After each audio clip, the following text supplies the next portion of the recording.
abubuwan da mata ya kamata su yi kamin soma jima'i.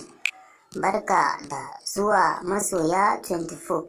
Muna roƙon duk wanda bai yi subscribe ba ya danna subscribe, sannan ku danna alamar ƙararrawar sanarwa ta yadda za mu sanar da ku da zaran mun ɗora sabon bidiyo.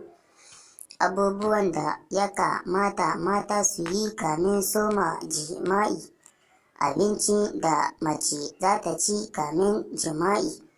Ba kowane irin abinci mace ya kamata ta ci ba kamin ta yi kwanciyar jima'i da mijinta, domin da akwai wasu abinci da ba su dace mace ta ci su ba dab da lokacin da za ta soma jima'i. Domin wasu abinci suna iya ragewa mace ni'imarta ko kuma su kwantar mata da sha'awarta na jima'i. Don haka ne ya zama dole mace ta san irin abin da ya kamata ta ci kamin gudanar da jima'i. Abinci mai nauyi bai kamaci mace ba a awanni 4 ko 3 kamin ta soma jima'i, a cewar Annan Robinson, wata mai ilimin girke-girke. A nazarinta, abinci mai nauyi yakan jawo kasala ga mace kuma ya hana ta kuzari a lokacin jima'i, inda ta ba da shawarar cewa duk matar da ta san da akwai aikin kwanciya na jima'i a gabanta, to dole ne ya kasance awanni 6 kamin lokacin ba ta ci abinci mai nauyi ba.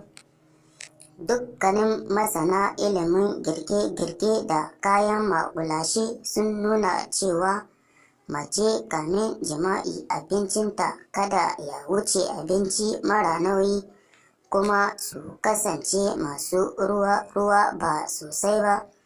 Abinci irin su taliya mai ruwa-ruwa, fate da ire-irensu. Abincin da mace za ta ci kamin jima'i. Hakan kuma kifi ko soyayyen kwai mai ruwa-ruwa wanda bai soyu sosai ba ya fi dafaffe amfani a jikin mace kamin jima'i. Haka shi ma farfesu da naman da aka gasa mai ruwa-ruwa a jiki ya fi tsirai ko balangu amfani a jikin mace kamin jima'i. Abubuwan sha irin su madara da zuma, su lemun zaƙi ko mai tsami ko juice sun fi amfani a jikin mace kamin jima'i. Haka kuma abarba, kankana, ayaba da lemu suna da amfani a jikin mace ta ci su kamin kusantar miji. Amma kuma mata sun sani cewa kada ki cika cikinki sosai da abinci awa 1.5 kamin soma jima'i. Shi yasa ake bukata cin abinci ya kasance shine abu na farko da mace za ta fara yi a shirinta na tunkarar jima'i, domin abincin ya narke komin lokacin kan. Don haka za mu ci gaba daga inda muka tsaya, sai ku saurare mu. Ga duk mai son ci gaban irin wannan fasaha na kwanciyar jima'i, sai ku danna subscribe, sannan ku danna alamar ƙararrawar sanarwa ta yadda za mu sanar da ku da zarar mun ɗora sabon bidiyo. Mun gode naku a kodayaushe, Masoya 24.